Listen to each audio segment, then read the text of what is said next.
നെയ്യാറ്റിങ്കര ഷാരോൺ രാജ് വധക്കേസിലെ പ്രതി ഗ്രീഷ്മ കുറ്റക്കാരിയാണെന്ന് കോടതി ഇന്ന് വിധിച്ചു. കേരളത്തിലെ വാർത്താമാധ്യമങ്ങളിൽ കുറേ നാൾ നിറഞ്ഞു നിന്ന ഒരു കൊലപാതകമായിരുന്നു ഇത്. 2022 ഒക്ടോബർ 14 ഗ്രീഷ്മ തൻ്റെ കാമുകനായ ഷാരോൺ രാജിനെ കൊലപ്പെടുത്താൻ വേണ്ടി ഗ്രീഷ്മയുടെ വീട്ടിലേക്ക് സ്നേഹപൂർവ്വം ശാരീരിക ബന്ധത്തിനായി വിളിച്ചു വരുത്തി. അയാൾ വീട്ടിൽ വന്നു, കുടിക്കാൻ കൊടുത്തു, കഷായത്തിലെ കീടനാശിനി ചേർത്ത് കൊടുത്തു. അയാൾ വീട്ടിൽ നിന്ന് പെട്ടെന്ന് ഇറങ്ങി വെളിയിൽ വന്ന് ഛർദ്ദിച്ചു. അയാളുടെ സുഹൃത്ത് ബൈക്കിൽ വെളിയിലുണ്ടായിരുന്നു. ആ വാഹനത്തിൽ പിന്നിലിരുന്ന് അദ്ദേഹം പെട്ടെന്നായി അദ്ദേഹത്തിൻ്റെ വീട്ടിലേക്ക് പോയി.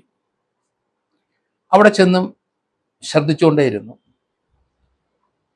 ഒക്ടോബർ 14 നെയ്യാറ്റിങ്കര ഹോസ്പിറ്റലിൽ തന്നെ കാണിച്ചു. ഛർദി കൂടി വന്നുകൊണ്ടിരുന്നു. അത് ഉടൻ തന്നെ തിരുവനന്തപുരം മെഡിക്കൽ കോളേജിൽ കൊണ്ടുപോയി ചികിത്സയിലായി.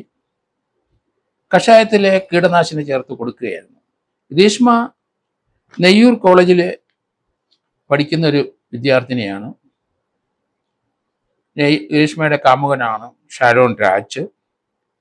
മുരിയങ്കര JP ഹൗസിലെ എന്ന വീട്ടിലാണ് മാതാപിതാക്കൾക്കൊപ്പം ഷാരോൺ രാജ് താമസിക്കുന്നത്. അയാൾ റേഡിയോളജിയിലെ ഒരു ഡിഗ്രി എടുക്കാനായിട്ട് നെയ്യൂർ പഠിക്കുകയാണ്. ഇവർ രണ്ടുപേരും ഒന്നിച്ച് ബൈക്കിലൊക്കെ പോകും. കുറേ നാളുകളായി ഇവർ നല്ല ബന്ധത്തിലായിരുന്നു. പഠന സമയത്ത് 1-2 ദിവസം നാഗർകോവിലിൽ ഉള്ള ഒരു ലോഡ്ജിൽ അവർ താമസിച്ചിട്ടുണ്ട്. നല്ല അതിശക്തമായ ബന്ധത്തിൽ തന്നെയായിരുന്നു, വിവാഹം കഴിക്കത്തക്ക രീതിയിൽ. ഗ്രീഷ്മ പോസ്റ്റ് ഗ്രാജുവേറ്റാണ്. BA ലിറ്ററേച്ചർ കഴിഞ്ഞ് പോസ്റ്റ് ഗ്രാജുവേഷനിൽ എടുത്തിട്ടുണ്ട്. അവർ ഫൈനൽ ഇയർ സ്റ്റുഡൻ്റ് ആയിരുന്ന സന്ദർഭമാണ്. ഈ സമയത്ത് ഗ്രീഷ്മയ്ക്ക് ഒരു വിവാഹോലോചന വന്നു. ഒരു പട്ടാളക്കാരൻ്റെ, സുമുഖനാണ്, ജോലിയുണ്ട്.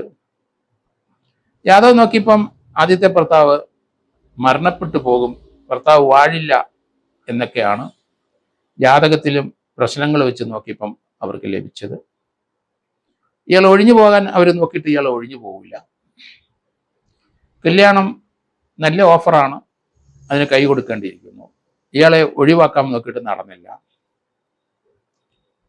അതുകൊണ്ട് അയാളെ കൊലപ്പെടുത്താൻ തന്നെ ഗ്രീഷ്മ തീരുമാനിച്ചു. അത് തന്നെയല്ല, ആദ്യത്തെ ഭർത്താവ് വാഴില്ല, അധികം നാൾ ഉണ്ടാവില്ല, രണ്ടാമത്തെ ഭർത്താവ് മാത്രമേ നിലനിൽക്കുള്ളൂ എന്ന് അന്ധമായി വിശ്വസിച്ചു.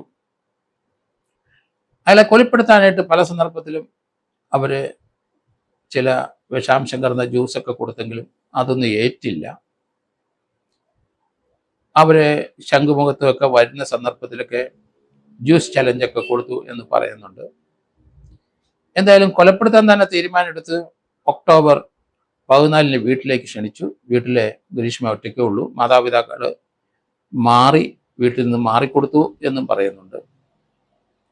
ഇയാൾ വന്ന് അയാളുമായിട്ട് വീണ്ടും പഴയ ബന്ധം പുതുക്കാനായിട്ട് ശ്രമിച്ച സമയത്ത് കൊടുത്ത കഷായത്തിലാണ് കീടനാശിനി. എന്തായാലും ഒക്ടോബർ 25 തിരുവനന്തപുരം മെഡിക്കൽ കോളേജ് വെച്ച് മരണപ്പെട്ടു. അദ്ദേഹത്തിൻ്റെ ഇന്നേണൽ ഓർഗൻസ് മുഴുവൻ ഡാമേജ് ആയി, വിഷാംശം ഉള്ളിൽ ചെന്നു. അത് റിക്കവർ ചെയ്യാൻ പറ്റാത്ത അവസ്ഥയിലേക്ക് എത്തിക്കഴിഞ്ഞു. Thiruvananthapuram judicial first class magistrate കോടതി മരണമൊഴി രേഖപ്പെടുത്തി. തനിക്ക് ഗ്രീഷ്മയാണ് വിഷം കലർന്ന, കീടനാശിനി കലർന്ന ജ്യൂസ് തന്നത്, കഷായം തന്നതെന്ന് മരണമൊഴി രേഖപ്പെടുത്തിയിട്ടുണ്ട്. ഷാരോൺ രാജിൻ്റെ കൂട്ടുകാരൻ്റെ അടുത്ത് പറഞ്ഞ് അവൾ എന്നെ ചതിച്ചു, അവളാണ് എനിക്ക് വിഷം തന്നത്. 2 മൊഴികളും വളരെ വൈറ്റലാണ്. KJ ജോൺസൺ DYSP ആണ് അന്വേഷണ ഉദ്യോഗസ്ഥൻ. അദ്ദേഹം നന്നായിട്ട് ഈ കേസ് അന്വേഷിച്ചിരിക്കുന്നു എന്നാണ് ഇത് മനസ്സിലാകുന്നത്. ഗ്രീഷ്മയ്ക്കെതിരായിട്ടുള്ള എവിഡൻസുകൾ ഓരോന്നോരോന്ന് അദ്ദേഹം കണ്ടെത്തി, അത് കോർത്തിണക്കി. നെയ്യാറ്റിങ്കര അഡീഷണൽ സെഷൻസ് കോടതി ജഡ്ജ് ബഷീറിൻ്റെ മുമ്പിലായിരുന്നു കേസിൻ്റെ നടത്തിപ്പ്. ഏതായാലും ഒക്ടോബർ 14 വിഷം കൊടുത്തു, ഒക്ടോബർ 25 കൊല്ലപ്പെട്ടു. ഒക്ടോബർ 30 തന്നെ ഗ്രീഷ്മയുടെ അറസ്റ്റ് KJ ജോൺസൺ DYSP രേഖപ്പെടുത്തി. കൊലപ്പെടുത്തുന്നതിന് മുമ്പ് ഇന്റർനെറ്റിലൊക്കെ പരതി നടന്നു ഗ്രീഷ്മ. കാരണം കീടനാശിനിയുടെ കഴിച്ചാലുള്ള എഫക്റ്റ് എങ്ങനെ, എത്ര കൊടുക്കണം എന്നൊക്കെയുള്ള രീതിക്ക് സെർച്ച് ചെയ്തിരിക്കുന്നു. അതൊക്കെ എവിഡൻസി വന്നിരിക്കുന്നു. പാഠശാല തേവള്ളി ദേവിയോട് പൂമ്പള്ളി കോണത്ത് ശ്രീനിലയത്തിലാണ് ഗ്രീഷ്മയുടെ വീട്. അമ്മാവനും അമ്മയും സഹായത്തിനെത്തി. ഇന്ന് അമ്മയെ വെറുതെ വിട്ടുകൊണ്ട് അഡീഷണൽ ജില്ലാ ജഡ്ജി പറഞ്ഞു എവിഡൻസ് ഇല്ല. അതേസമയത്ത് അമ്മാവൻ കുറ്റക്കാരനാണ്. അമ്മാവനെതിരായിട്ട് തെളിവ് നശിപ്പിച്ചതിനായിരിക്കണം കോടതി ശിക്ഷിക്കാൻ ഉദ്ദേശിക്കുന്നത് ഞാൻ കരുതുന്നു. 3 വർഷം വരെ ശിക്ഷിക്കാനുള്ള സാധ്യത ഉണ്ട്. ഗ്രീഷ്മയ്ക്ക് ജീവപര്യന്തം തടവിൽ തന്നെ കൊടുക്കും. റയറസ്റ്റ് ഓഫ് റയർ ആണോ എന്ന് കോടതി പറഞ്ഞിട്ടില്ല. അത് നാളെ അത് വിധി പറയുമ്പോൾ അറിയാം. എങ്കിലും അവര് ലൈഫ് ഇംപ്രിസ്മെന്റ് ഉറപ്പാണ്. ക്യാപിറ്റൽ പണിഷ്മെന്റ് കൊടുക്കാനുള്ള സാധ്യത കാണുന്നില്ല. അങ്ങനെയാണെങ്കിൽ തെളിവ് നശിപ്പിച്ച ആൾക്ക് ഒരു 3 വർഷം വരെ ശിക്ഷ കിട്ടാം. അമ്മയെ വെറുതെ വിട്ടു കഴിഞ്ഞു. ഏതൊരു സ്പെഷ്യൽ പ്രോസിക്യൂട്ടർ സീനിയറായ അഡ്വക്കേറ്റ് വിനീത് കുമാർ നന്നായിട്ട് കോടതിയിൽ കേസ് പ്രസന്റ് ചെയ്തിരിക്കുന്നു. അദ്ദേഹത്തിൻ്റെ ഒപ്പം KJ ജോൺസണും സഹായത്തിനും ഉണ്ടായിരുന്നു കോടതിയിൽ. അദ്ദേഹം ജോൺസൺ ഇപ്പം കാസർഗോഡ് DYSP ആയിട്ട് ജോലി ചെയ്തിരിക്കുകയാണ്. അദ്ദേഹം കാസർഗോഡ് ചെന്ന ശേഷം അവിടെ ഇതുപോലൊരു നല്ലൊരു കേസ് ഡിറ്റക്ഷൻ നടത്തിയതാണ് മനസ്സിലാക്കുന്നത്. ഒരു നല്ല ഇൻവെസ്റ്റിഗേറ്റർ തന്നെ. ഈ കേസിന്റെ തുടക്കത്തിൽ ക്രൈംബ്രാഞ്ച് ടേക്ക് ഓവർ ചെയ്ത സമയത്ത് ചില ആരോപണങ്ങളൊക്കെ വന്നു. പക്ഷെ അതൊക്കെ അതിജീവിച്ച് അദ്ദേഹം കേസ് നന്നായിട്ട് പഠിച്ച് കേസിന് ആവശ്യമുള്ള എവിഡൻസുകളെല്ലാം കളക്ട് ചെയ്ത് ഗ്രീഷ്മയെ ശിക്ഷിപ്പിക്കാൻ തന്നെ തയ്യാറെടുത്തു. അതോടൊപ്പം തന്നെ ഒരു സ്പെഷ്യൽ കോർട്ട് വെറ്ററനായ ക്രിമിനൽ ലോയർ വിനീത് കുമാറിനെയും അദ്ദേഹം സ്പെഷ്യൽ പ്രോസിക്യൂട്ടറാക്കി കൊണ്ടുവന്നു. ഏതായാലും ജോയിച്ച് രണ്ടുപേരെയുള്ള പ്രവർത്തനം കോടതിയിലെ എവിഡൻസുകളെല്ലാം ഗ്രീഷ്മയ്ക്ക് എതിരായി കൊണ്ടുവരാൻ അവർക്ക് സാധിച്ചു. കോടതിയെ ബോധ്യപ്പെടുത്തി. അതുകൊണ്ടാണ് ഫൗണ്ട് ഗിൽറ്റി, കുറ്റക്കാരി എന്ന് പറഞ്ഞത്. ജീവപര്യന്തം തടവ് എന്തായാലും ആ കാര്യത്തിൽ ഉറപ്പാണ്. അമ്മയ്ക്കെതിരായിട്ടുള്ള എവിഡൻസ് ഇതിനകത്ത് കുറവ് വന്നു. അതേസമയത്ത് അമ്മാവനൊരു കർഷകനാണ്. അദ്ദേഹത്തിന് കീടനാശിനിയൊക്കെ ഇഷ്ടംപോലെ കൈവശമുണ്ട്.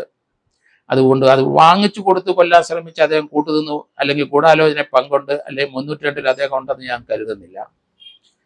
പക്ഷേ അദ്ദേഹം തെളിവ് നശിപ്പിക്കാൻ കൂട്ടി നിന്നു. അത് ഒരു ലൈഫ് ഇംപ്രസ്മെന്റ് ആയതുകൊണ്ട് ഒരു 3 വർഷം വരെ അദ്ദേഹത്തിന് കൊടുക്കാനുള്ള സാധ്യതയുണ്ട്. അതുകൊണ്ട് അത് നാളെ നമുക്ക് അറിയാനേ കഴിയുള്ളൂ. പോയിസൺ കൊടുത്തതുകൊണ്ട് അതിനകത്തൊരു ക്യാപിറ്റൽ പണിഷ്മെന്റ് ആണ് വരാൻ പോകുന്നതെന്ന് ഞാൻ കരുതുന്നു. ഇനി ഗ്രീഷ്മയ്ക്ക് ജീവപര്യന്തം തടവ് കൊടുക്കാം. ഇനി കോടതി എന്തെങ്കിലും അവളുടെ ഭാഗം കേട്ട്, വിദ്യാഭ്യാസമുള്ള കുട്ടിയാണ് കേട്ടിട്ട് ചിലപ്പം 10 വർഷം ആണെങ്കിൽ 201 തെളിവ് നശിപ്പിച്ചതിന് അമ്മാവന് 3 വർഷം അല്ലെങ്കിൽ 3 വർഷത്തിനുള്ളിൽ 2 വർഷമോ 2.5 വർഷമോ ലഭിക്കാനുള്ള സാധ്യതയുണ്ട്. എന്തായാലും കേരളത്തിലെ പെൺകുട്ടികൾ മർഡർ കേസിലേക്ക് അതിസാഹസ്യമായി വന്ന ഒരു കേസ് തന്നെയാണ് ഇത്.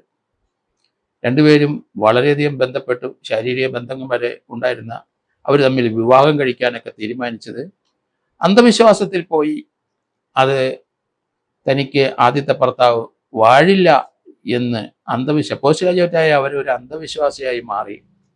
അതുകൊണ്ടാണ് ഈ കൊലപാതകത്തിലേക്ക് അവർ സഞ്ചരിച്ചത്. ഇത്രയും വിദ്യാഭ്യാസമുള്ള കുട്ടി ഒരിക്കലും ഇത്തരത്തിലുള്ള ആ ഒരു അന്ധവിശ്വാസ ജടിലമായ ആ തീരുമാനത്തിന് വേണ്ടി താൻ സ്നേഹിച്ച പയ്യനെ കൊല്ലാനുള്ള ഒരു പ്രിപ്പറേഷൻ നടത്തിയത് അതൊരിക്കലും നമുക്ക് അതിനെ ന്യായീകരിക്കാൻ ഒരു തരത്തിലും കഴിയാത്തതുകൊണ്ട് അവർക്ക് ജീവപര്യന്തം തന്നെ കൊടുക്കും കോടതി എന്ന് ഞാൻ കരുതുന്നത്.